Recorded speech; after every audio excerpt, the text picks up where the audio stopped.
Welcome back to Sailing El Jaleo! This week is El Jaleo's Splash Day. She gets back in the water and we make final preparations to leave Delaware City. We were hoping to leave this year by October 1st at the latest, but I kind of caught a nasty cold, which is actually still lingering a little bit, unfortunately. But anyway, so we were delayed by a week. We did manage to get out of Delaware City. I think it was around the 8th of October. So a week later than we wanted, but still about 3 weeks ahead of last year. So we're in good shape, but I guess we might as well go ahead and get right into it. So grab a drink, climb aboard, and let's get going.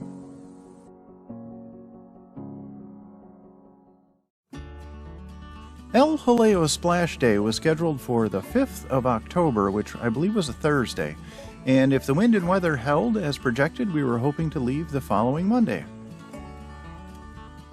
One of our final tasks before we could get her back in the water was to get Frank loaded back up on the deck. I could have left Frank on the ground, but then I would have had to have hauled Frank all the way back into the water, which would have been a pain in the butt. Much easier to winch Frank back up on the deck, and then once we got in the water, to let Frank loose back on the high seas. The guys in the yard were nice enough to lift El Jaleo and leave her in the travel lift for about an hour before putting her in the water. And that allowed us to remove the stands, and then I could touch up those last little bits of bottom paint where the base coat was showing through. I had just enough paint to finish that up, and then it was time to get her back in the water. Putting El Jaleo back in the water always comes with a little bit of, it's not really anxiety, trepidation maybe? I don't know, whatever. You just get a little bit nervous, and you know, after the summer of working on her and upgrading a lot of things, it's always that last little bit. You're like, oh, what's going to go wrong now? And nothing has ever gone wrong when we've got her back in the water, but you never know. Something could go wrong. But once she does get back in the water, it's time to go down below, check all of the seacocks, make sure nothing's leaking, check the stuffing box. That's the packing that goes around the propeller shaft. It allows a little bit of water in, and that cools the packing, which is the seal between the outside and the inside. So you want to make sure that stuffing box is not leaking too badly. It is actually leaking right now a little bit more than it should. I have to tighten that up a bit, but it's not anything detrimental. But everything was fine, and then it's time to fire up the engine and get her back to the dock. And of course I managed to kick the camera over right as we were making our way to the dock. Once we did get to the dock, it was time to get the sails back on El Jaleo, and I started off with the head sail. Now the head sail has been repaired. I had that professionally done by a company in New Jersey called Linthicum Sailmakers. It's Linthicum. And I don't know exactly how you pronounce it, but I think it's Linthicum Sailmakers, and they did a phenomenal job. So when I was coming through South Carolina through some narrow cuts, the sheet, they call the lines on the boat that are connected to sails, they call them sheets for whatever reason, I don't know. But the sheet came untied from the head sail, so I had a runaway head sail, and it was flapping back and forth in the wind. It was a very windy day, and I could only roll it up so far with the other line that I had, and then it would unwind itself as the wind changed directions and as we changed directions. So the head sail ended up beating itself against the baby stay, and there was already a rip in the sunshade, which is that red fabric that goes on the outer edge, and that protects the sail. So when you wind it up on the furler, that red is always facing out, and that protects the sail from the sun. So that's a sunshade, and that had already had some damage on it, but it sustained further damage. And there is a leech line, which is a line that goes inside of the outside edge of the sail, and that got tore out as well. So they replaced the leech line and they put on a new sun cover, and the work was right around $700. It was between $700 and $740. It was somewhere in there. So I thought it was very reasonable. I was expecting it to be a little bit higher, and it wasn't. So I was very pleased, and it was time to get that back on. And of course, because I'm me, I had to do it twice. Once I almost had the head sail all of the way up, and then I realized I forgot to put on seizing wire. So when you attach the head sail at the top to the little spindle for the furler, you actually attach it with a shackle. And it's a screw down shackle, but still those can wiggle loose over time. So you always take a little piece of wire, and there's a hole in the spindle for the shackle, and you wrap some wire through it and the shackle itself so it can't physically come undone. So it's just a little wire to prevent it from coming untied on its own. Or not untied, but unscrewed on its own. And then you just raise it with a halyard like you would a mainsail, but I had to do it twice because I'm a dumbass.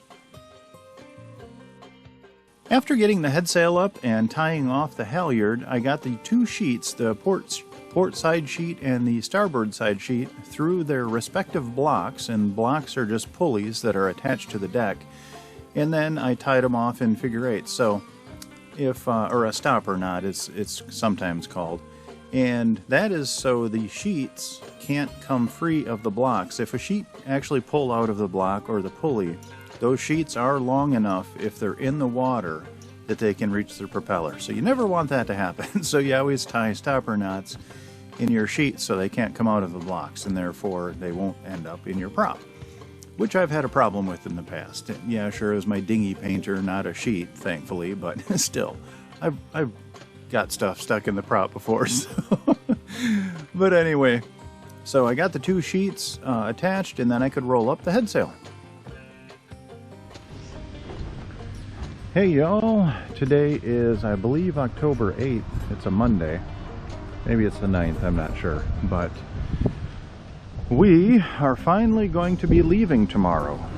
And I think I'm a bit broken. It's always a bit of a chore getting the boat ready to go, but I think we finally are there. I still need to do a few things, tie down some water jugs. I need to refill my fuel jugs, but the marina's not open today, which I didn't know, so that was a little bit of a surprise. But we're fully loaded. We've got just over 100 gallons of water on board. We're gonna have right around 100 gallons of fuel by the time we leave. Tons of food. And we're not going to try and do any major resupply for 9 months, which should be pretty easy. As you can see here, I was a little worried about this. We're riding pretty close to the top of the boot stripe, or the boot top, whatever you want to call it. And now that we have both water tanks up here working, I figured we were going to ride a little lower, but once we're actually moving, that might change, because the new anchor, well, I mean, not when we're moving, but I mean, I think we're riding low because the new anchor, compared to before. And we've got a little extra chain too. I added an extra 20 feet of chain when I bought the new chain, so that's right, we're riding a little lower there. Otherwise, it's not too bad. We're riding higher in the back, but once I get the jerry cans on deck, we're going to be riding a little lower back here as well. But we're doing real well on the back, just the front. The good thing is every day from here on out going forward, we're going to be getting lighter, so that is awesome. Today was a busy day. I got the engine oil changed, the transmission oil changed. I changed the zinc in the heat exchanger, got all the water jugs filled up, so that was a little trying. That took and then I scrubbed down the deck too. I didn't get it perfect, but it's a lot better than what it was. So she was pretty dirty after being on the hard for 3.5 months. So yeah, she's good. And I did notice excuse me, I did notice that the dinghy, the way I was towing the dinghy, was actually chafing on the sides where the two D-rings attach to the dinghy. It's actually wearing into the hypalon there, So I tied a new tow bridle, and that should hold. I forget what that is, the most common knot for when you want to make a loop. I forget what they're called, but I've got one on each of the two D-rings and then one right in the center where it's being towed. So she can move around a little bit. I'll have to watch that tomorrow to make sure nothing comes untied and to make sure we don't get some chafing in the center here. That might be an issue too. So I tested everything today. I ran the engine for a little while to get the oil heated up so I could pump it out. And the DC to DC converters worked fine. I only have 2 of them running at any given time. I don't think I'll ever run all 3 of them. I don't want to work the alternator that hard. It's a 135 amp alternator, but I really don't want it to have to put out much more than 60 amps, which would be 2 of the DC to DC converters running, which would be plenty of power for us. I think right now we're down around 50%. It's been cloudy for the last week and I've been using a lot of energy doing some laundry and stuff, so yep. But tomorrow we are taking off. I know the diesel heater works. I've been running that the last few nights, so that's been nice. I'm excited. We've stayed here the last few nights. The puppy dogs are getting used to being back on board, and hopefully once we leave tomorrow, this will be our last stop, or our last stay in a marina, unless we stop at Blackbeard's Cove on the way down, which I think we probably will, to say hi to Deb. I don't know how long we'll stay or that, but we'll see. If she has any work that she needs some help with, we'll definitely stick around and do what we can. I like Deb. Deb is awesome. Awesome lady. But yeah. The other 2 yay hoots are down below. Tuna fish likes hanging out up here. But I guess that's about it. I think we're ready. I've got a list started already. There are some nicks in the paint on my wind generator there that I need to touch up before they get too bad. They're starting to rust a little bit since that's just a carbon steel pole, but yep, got a to-do list already started. And one thing on the power too, I do have that second fridge, the Domendi, that's actually running off of 110 or 120 volt AC right now. I don't have a 12 volt outlet on that side of the boat, but I have wire and an outlet, so that's one of the project too, is I'm going to run that over.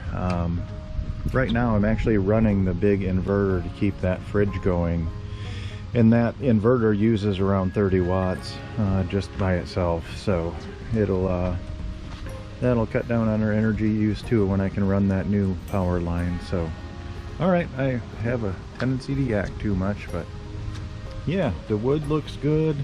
There are still some places I need to do, like on top of the hatch. I didn't do that. There's just a little bit of touch up I have to do. Some places I missed around the back here. I've got to touch that up. Same with up front where the anchors are. I've got to do some touch up there too. But otherwise, yeah, I'm real happy with the way the wood project turned out. So this rub rail, this side here, is getting pretty beat up again. I'm gonna have to take care of this once we get out there. Maybe once we get to Mill Creek, I can take a few days and get this fixed up. And I think I'm actually going to fill this in with wood filler. I'm going to paint it, and then I think I'm going to put a layer of epoxy over it. I think this side gets beat up way worse than the other side, because this is where all the dog pee washes down. So I think it's doing a number on the paint and the wood. So got to get that fixed. There's a ton of a never-ending list of stuff to take care of, but we're excited. We're yeah, gosh, I've been talking for 8 minutes. I better shut up. Okay. Oh yeah, here's our new head sail cover that Linthicum, I believe it is in New Jersey. They put that on. That looks absolutely beautiful. And I hope that holds up. It looks like they sewed it on there real well. So yeah, hopefully I don't have another incident where I rip out the leech line this year. But I've got the sheets tied in there real good this year, so hopefully that won't be a problem. But all right, tomorrow morning we are out of here.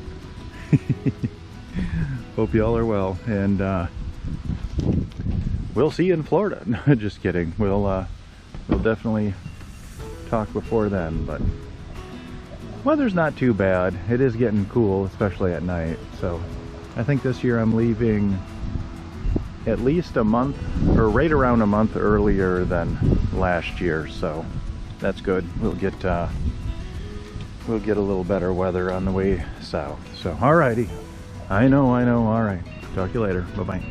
Okay, guys, you get up there, Hoop. Yeah, look at what I got you guys. Okay, hold on here. Let me get these. I gotta cut all the tags off.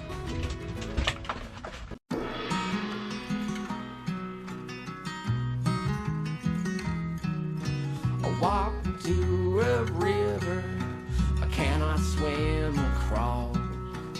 Every time I leave that house, I run into my boss. There's always someone yelling right into my ears.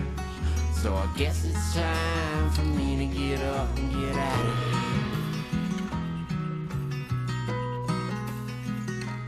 here. The man who locked me up looked just like my dad. Every time I wag my tongue, it always turns out bad.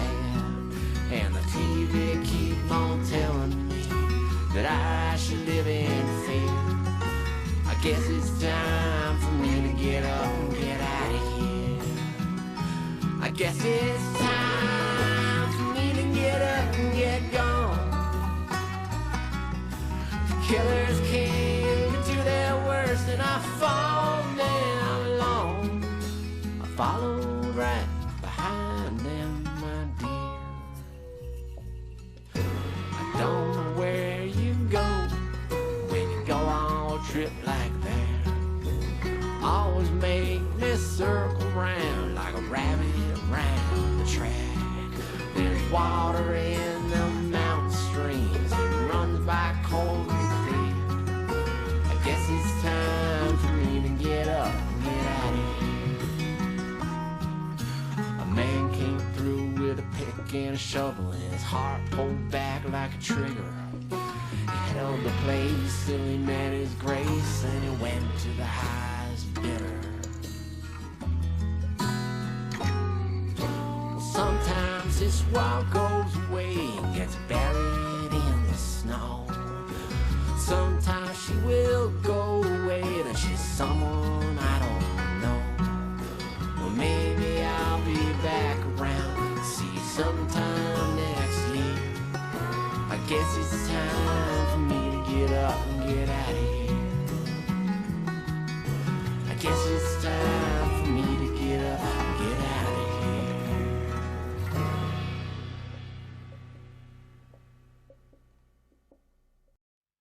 here. And that's all we have time for this week. If you do like our videos, please like, comment, and subscribe. That doesn't cost you guys anything, but it helps us out more than you'll ever know. And I would love to give a massive shout out to my Patreon crew. Without your guys' support, I wouldn't make these videos. It really does mean the world to me.